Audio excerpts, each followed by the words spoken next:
Membayangkan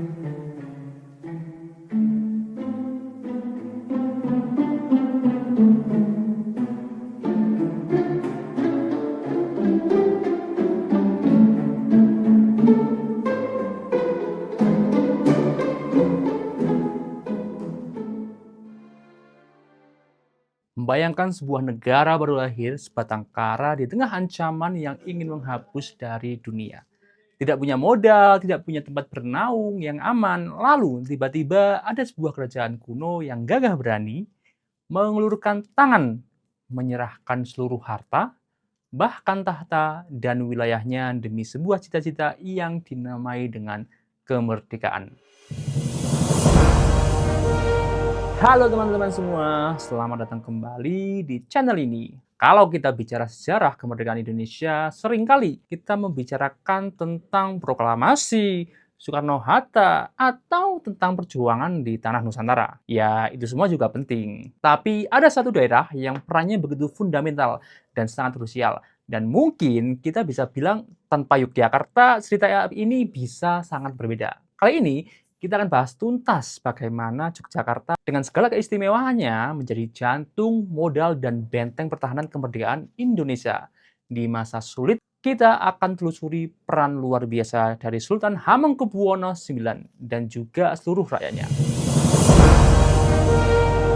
Keraton Yogyakarta berdiri pada tahun 1755 yang dipimpin oleh Sultan Hamengkubuwono I, tepatnya setelah perjanjian Giyanti yang memecah Kesultanan Mataram menjadi dua, yaitu Kasultanan Yogyakarta Hadiningrat dan Kasunanan Surakarta Hadiningrat. Nah, jadi gini, awalnya pecahnya perang saudara.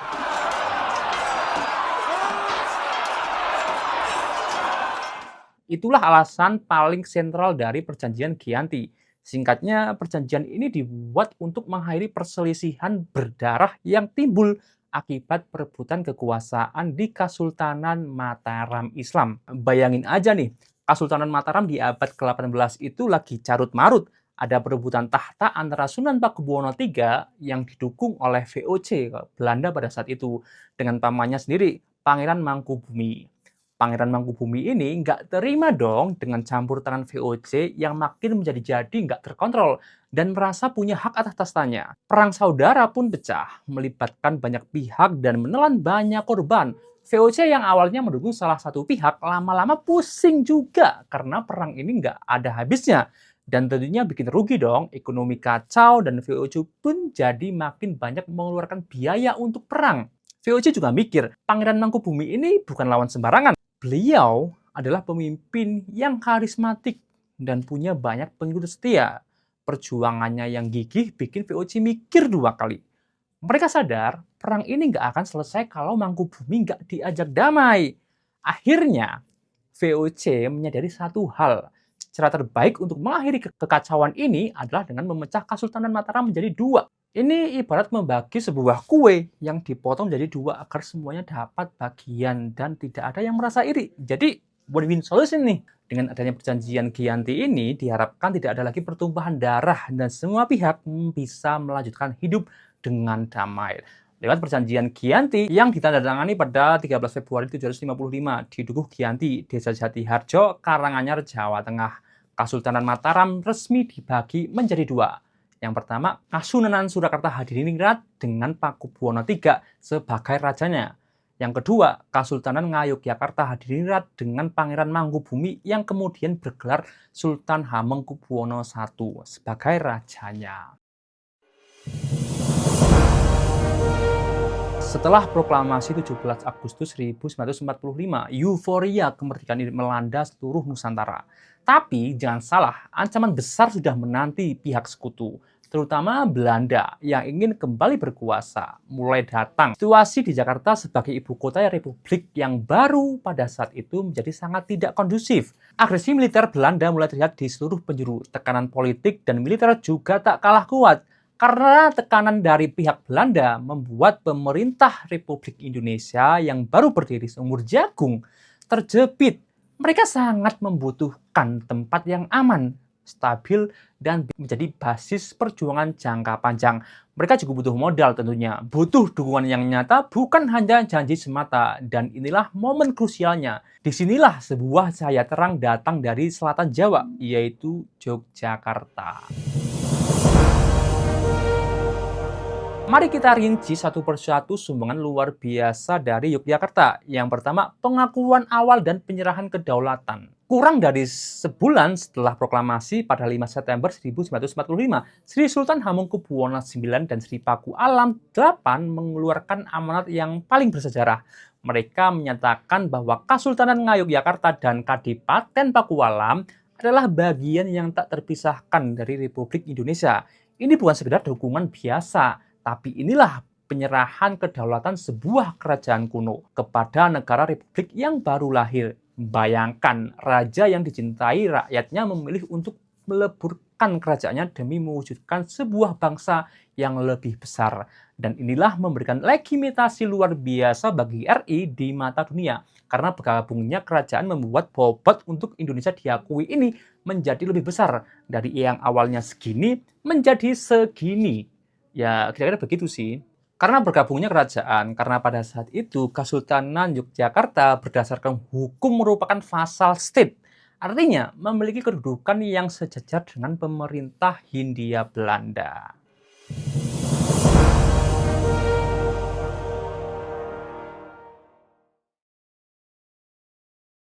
Karena Jakarta tidak aman, pada Januari 1946, Yogyakarta resmi menjadi ibu kota sementara Republik Indonesia.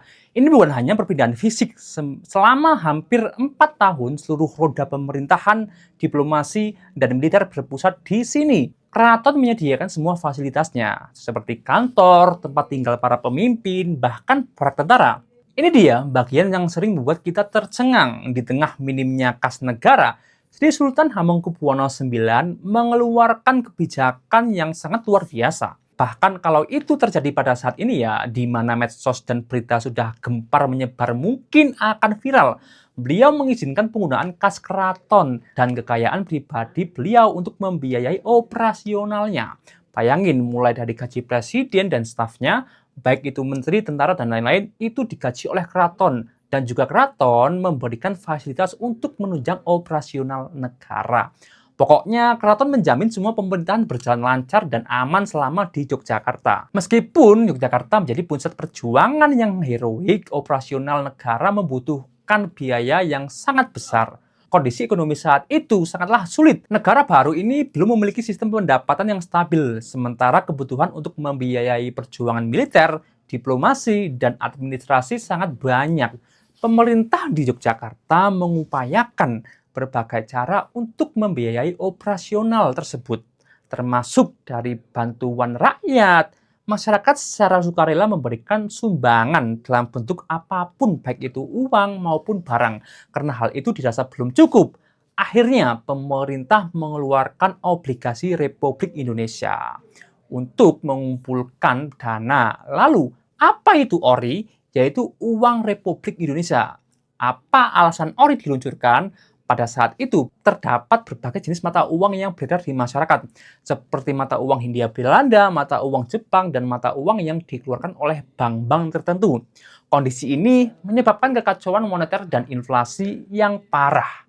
Dengan adanya ORI, pemerintah bertujuan untuk menyatukan sistem moneter dan mengendalikan inflasi. Dengan demikian, mata uang sendiri pemerintah dapat memobilisasi sumber daya dari masyarakat. Penerbitan dan peredaran ORI memungkinkan pemerintah untuk membiayai operasional negara, perjuangan militer, dan berbagai kebutuhan lainnya di tengah keterbatasan anggaran dan blokade ekonomi oleh Belanda. Namun, seiring berjalannya waktu dan berkepanjangannya perjuangan, dana yang tersisa semakin menipis. Beban finansial untuk membiayai operasional negara yang terus berjalan, termasuk gaji pegawai, logistik militer, dan kegiatan diplomasi menjadi sangat berat.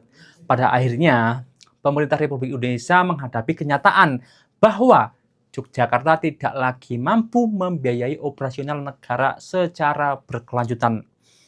Kondisi ini ditambah dengan perkembangan situasi politik dan diplomasi internasional seperti konferensi meja bundar, membuat pemerintah memutuskan untuk mengembalikan ibu kota ke Jakarta. setelah pengakuan kedaulatan Indonesia oleh Belanda pada tahun 1949.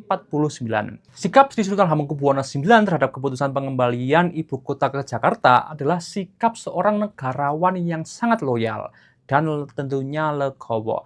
Meskipun Yogyakarta telah memberikan segalanya untuk perjuangan, beliau memahami bahwa keputusan tersebut demi kepentingan bangsa yang lebih besar. Sultan menerima keputusan itu dengan ikhlas dan tidak menunjukkan sedikit pun rasa penyesalan atau kekecewaan. Beliau tetap berkomitmen untuk mendukung penuh Republik Indonesia sebagai bentuk apresiasi dan pengakuan atas jasa-jasa Sri Sultan Hamengkubuwono IX dan rakyat Yogyakarta. Negara memberikan sejumlah penghormatan dan pengakuan khusus keistimewaan daerah istimewa Yogyakarta. Yogyakarta diberikan status daerah istimewa yang memberinya otonomi khusus dalam berbagai bidang, terutama dalam hal pemerintahan dan kebudayaan. Ini adalah bentuk balasan negara yang paling signifikan, mengakui peran historis dan kepemimpinan Sultan dalam memperjuangkan. Dalam DIY, gubernur dan wakil gubernur secara otomatis dijabat oleh Sultan dan Adipati Pakualam secara turun-temurun, sesuai dengan Undang-Undang Keistimewaan. Yogyakarta sebagai ibu kota revolusi diabadikan dalam sejarah nasional dan menjadi bagian integrasi dari identitas bangsa. Sri Sultan Hamengkubuwono IX sendiri kemudian memegang berbagai jabatan kepentingan di tingkat nasional, termasuk Wakil Presiden Republik Indonesia pada saat itu. Ini adalah bentuk penghargaan atas kepemimpinan dan pengorbanan beliau. Kalau kita bicara nih, berapa sih total sumbangsih Sri Sultan saat di Yogyakarta? Ada yang mengatakan sekitar 6,5 juta gulden. Kalau dikonversi sekarang itu ya miliaran sih, karena ukuran kasarnya nih pada zaman saat itu 6,5 juta gulden itu setara 45 miliar, 45 atau 44 lupa. 40 ya sekitar 40-an miliar. Tapi kalau dikonversi ke sekarang itu nilainya fantastis karena terjadi hyperinflasi. Emas saja dulu berapa coba? Berapa gram itu berapa ratus ribu, berapa ribu mungkin. Kalau sekarang berapa juta? Itu udah beda banget kalau menghitung secara inflasi, itu besar banget. Bahkan ketika Belanda melancarkan agresi militer 2 pada Desember 1948 dan berhasil menduduki Yogyakarta, serta menangkap para pemimpin Republik Indonesia, semangat perlawanan tidak pernah padam. Dengan restu Sultan Hamengkubuwono IX pada 1 Maret 1949, laskar-laskar perjuangan melancarkan serangan umum yang heroik. Serangan ini berhasil merebut kembali kota Yogyakarta selama 6 jam. Ini adalah pukulan telak bagi Belanda dan menunjukkan kepada dunia bahwa Republik Indonesia masih ada, masih berjuang dan didukung penuh oleh rakyatnya.